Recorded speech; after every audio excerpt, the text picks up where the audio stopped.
This video is brought to you by Reaper Apparel Company. Stay tuned until after the video to learn how you can save 10% off of your order.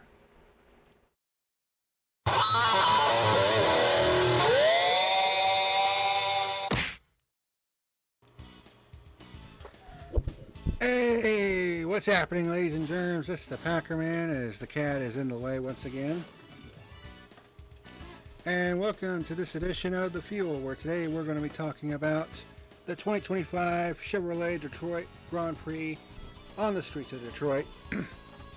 It's a pre-recorded episode. It's going to be like this for a bit because I decided to retroactively review all of the lower IMSA races as well, like the Michelin Pilot Challenge, the VP Sports Car Challenge, Mazda MX-5 Cup, you know, the whole 9 yards. Probably the stupidest idea I could have done, but, you know, it's more content for you guys, though, so there it is. So, lots of recording today for moi. But, let's go ahead and get into shit with the 2025 Chevrolet Detroit Grand Prix. So, Colton Herta started from pole position for this race. 100 lap race, but I think the track was like 1.6 miles long. So there's that. Which one's that head? Poor neck. Anyway. So, yeah, a lot of times on a street circuit like this, they just wad them up going into turn 1. Wasn't really the case this time around. They somehow don't wad them up into turn 3. Actually, it was turn 3, not turn 1. But Lundgaard was up to second after going three wide for the lead into turn 3, but settles for second. Palou was up to third after starting 5th, but Kirkwood pulls a nice pass on him to take that spot back in turn 3. Kirkwood gets by Lundgaard for second in turn 3. And then Rinus VeeKay had some type of mechanical issue. There was no power in his machine. David Malukas comes in for hard tires, the first of the top 5 to do so, because for some reason on the street circuits the soft tires just don't work worth a shit, whereas on the permanent road courses the soft tires are usually the way to go, which is weird. But then Kyle Kirkwood comes in from second on lap 12 with a bit of a weird little strategy that his team decided to do. They decided to go with scuffed fronts and new rears, and they're going on the hard tires. So scuffed hard tires on the front and new rear tires, new rear hards on the rear. So kind of weird, but hey, whatever works. Herta pits from the lead on lap 13. Siegel elbows Herta out of the way, allowing Kirkwood to get by Herta. And then we have our first caution on lap 14 when Felix Rosenqvist spins into the tire wall in turn 8. He was able to get it back going again, but unfortunately for him, this wasn't the last time that he would end up in the tire barrier. So we have a restart on lap 18 with Christian Rasmussen as the race leader. Siegel spins going into the first turn after getting tagged by Scott McLaughlin. And then we have our second caution on lap 19 when Devlin DiFrancesco loses the right rear wheel. These guys were kind of emulating NASCAR a little bit with the loose wheels, because there were actually quite a few loose wheels that happened in this race, which is extremely unusual for IndyCar. But we get a restart on lap 23 with Rasmussen once again as the race leader. McLaughlin gets penalized for avoidable contact, which is to be expected. Rahal pits from second on lap 33, and then Rasmussen pits from the lead on lap 37 as Rahal has to pit a second time for a loose wheel. Then Scott Dixon pits on lap 39, and then something comes off of Kirkwood's car and gets hit by Will Power. But doesn't seem to be no harm, no foul on that one. Rasmussen smacks the wall of turn 2 with cold tires, but thankfully it doesn't damage the car because it's very easy to do. Kirkwood pits from the lead on lap 51. Power starts closing the gap to Kirkwood for the lead slowly but surely. Then we have our third caution on lap 68 when Callum Ilott's left front wheel was not tight and he goes straight into the turn into turn 1 and into the wall. Yet another loose wheel. So that's 3 so far. Then we have pit stops. Kirkwood wins the race off of pit road. But Santino Ferrucci, Kiffin Simpson, and Marcus Armstrong all stay out and inherit the top 3 spots. Kirkwood comes out in 4th.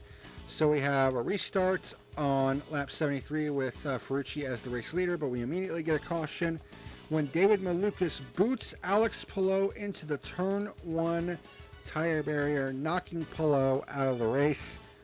The first real chink in the championship armor for Palou this season. And as a result, Malukas gets a stop-and-go penalty for avoidable contact, which that's to be expected because that was a dumb move on his part. So we get a restart on lap 76 with Ferrucci as the leader. Kirkwood gets by Armstrong for 3rd going into turn 3, and then Herta gets by Armstrong for 5th. There was contact between Kirkwood and Simpson for the 2nd spot. Kirkwood gets by Ferrucci, and then Kirkwood gets by Ferrucci for the race lead despite having wing damage. So that was our one and only pure lead change of the day on lap 78. Will Power gets by Ferrucci for 2nd, but is 4.2 seconds back. But then we have our 5th caution on lap 85 when Louis Foster and Felix Rosenqvist crash hard in turn 3 after Foster has a right front suspension failure, and he went right into Rosenqvist. Seemed to have injured his leg in the crash, but thankfully it wasn't anything too serious, but yeah, that had to hurt. So there was a red flag to repair the tire barriers, and we get our final restart on lap number 90 with Kirkwood as the leader. Power restarted in 2nd behind Kirkwood. Let's not forget the 2 of them had an incident in practice when Will Power basically did some bump drafting with Kyle Kirkwood. Of course, the 2 had a laugh about it afterwards, but you know, in the moment it was kind of heated. Power nearly loses it in turn 7. Ferrucci gets back by Power for 2nd, and then Herta sends it on Power in turn 8 for 3rd and gets by him. Herta starts closing in on Ferrucci for 2nd with 6 laps to go. Power tries to make a move on Herta for 3rd, but Herta holds him off. And Kyle Kirkwood wins at Detroit for his 2nd win of the season. Of course, his first was at Long Beach, which means that we still only have 2 episodes, and I forgot to change the name of the episode.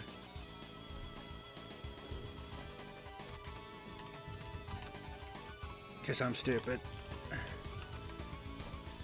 That had to hurt. Because that crash with Louis Foster and Felix Rosenqvist. Oof. Yeah, that had to hurt. So Kyle Kirkwood wins the Detroit Grand Prix. Ferrucci finishes 2nd and Kyle Herta 3rd. It's the first All-American podium in IndyCar since 2020. However, in post-race inspection, Ferrucci was found to be underweight. Not the car itself. The car was fine, but Ferrucci himself was underweight by 1.8 pounds, which puts him out of compliance with the driver-car weight ratio. However, because it wasn't a problem with the car itself, they were not DQ'd from their podium spot, and instead were docked 20 points, fined $25,000, and also lost entry points and didn't receive any prize money, which a couple of those just sound pretty fucking stupid if you ask me. But they get to keep their 2nd place spot. So it's Ferrucci's first ever podium in IndyCar, and it gets soured by that because he was 1.8 pounds underweight. I mean, I'm not the biggest fan of Santino Ferrucci because he's a racist asshole from his time over in Europe, but that some of the penalties were just dumb. But that's just me. So I don't think I got the race results up. No, I do not. So let's fix that. So race results for the Chevrolet Detroit Grand Prix. Your winner was Kyle Kirkwood. His 2nd win of the season. Santino Ferrucci finished 2nd, 3.5 seconds back. And then Colton Herta doesn't bottle it this time, and his team doesn't bottle it either, and ends up with a podium finish. I believe it's his first of the season. Then you had Will Power, Kiffin Simpson with a top 5 run, so good run for him. Marcus Armstrong, Pato Award, Christian Lundgaard, Joseph Newgarden, and Alexander Rossi round out the top 10 from the Chevrolet Detroit Grand Prix, which brings us to the point standings. With Alex Palou's early exit, his points lead has shrunk down back under 100 points. It was like 113 points, his points lead, but now it's down to 90 at this point to Pato Award, but that's still almost 2 full races, so they still got some work to do. Kyle Kirkwood with his win jumps all the way up to 3rd. Christian Lundgaard in 4th. Will Power in 5th. The highest of the Penske drivers, and you have Felix Rosenqvist, Scott Dixon, Scott McLaughlin, Colton Herta, and Marcus Armstrong rounding out your top 10 in the championship standings after the Detroit Grand Prix. As for my final rating for the Detroit Grand Prix, this was actually not a bad race. There was actually some good racing. There wasn't as many stupid incidents, although the Malukas one into Palou, that was dumb. That was the loser moment of the race. But the second half of the race actually saw some good racing, some good battles for position in the top 5 and for the lead. So, as much as I can't stand the Detroit street circuit, I think it's just boring as fuck. It actually produced some decent racing during this weekend. And while the IndyCar race wasn't great, it wasn't terrible either. So I'm going to go ahead and give this race a 5 out of 10. So, like I said, right in the middle. Wasn't great, but it wasn't terrible either. So first half didn't really see a whole lot of great stuff going on, but second half was alright. So like I said, it had some good battles for the lead. But that's going to do it for this edition of The Fuel. The first of what I hope to be 5 episodes coming this week. Monday, Tuesday, Wednesday, Thursday, Friday. And I also got a bunch of burnt rubber episodes coming up too. So a shit ton of content is coming to this channel here this week. So why do I do this to myself? But it is what it is. But anyways, thank you very much for watching this edition of The Fuel. And until next time, this is the PackerMan signing out. See you later. Hey, what's happening, ladies and germs? This is the PackerMan letting you know that tonight's video was sponsored by Reaper Apparel Company. By clicking on the affiliate link down below in the description box, you'll be able to browse through many of their different wares, such as hats, t-shirts, hoodies, and other cool items. When you place an order and you go to checkout, be sure to type in the code PackerMan and you'll be able to save 10% off of your order. Reaper Apparel Company. Apparel to die for. Hey ladies and germs, just want to say thank you for watching tonight's video. Be sure to hit that like and subscribe button, and also check out my other channels, Isaac the Survivalist and Our Honor Defend Archives, if you're a Buckeye fan. Thank you so much for watching, and I'll see you again next time.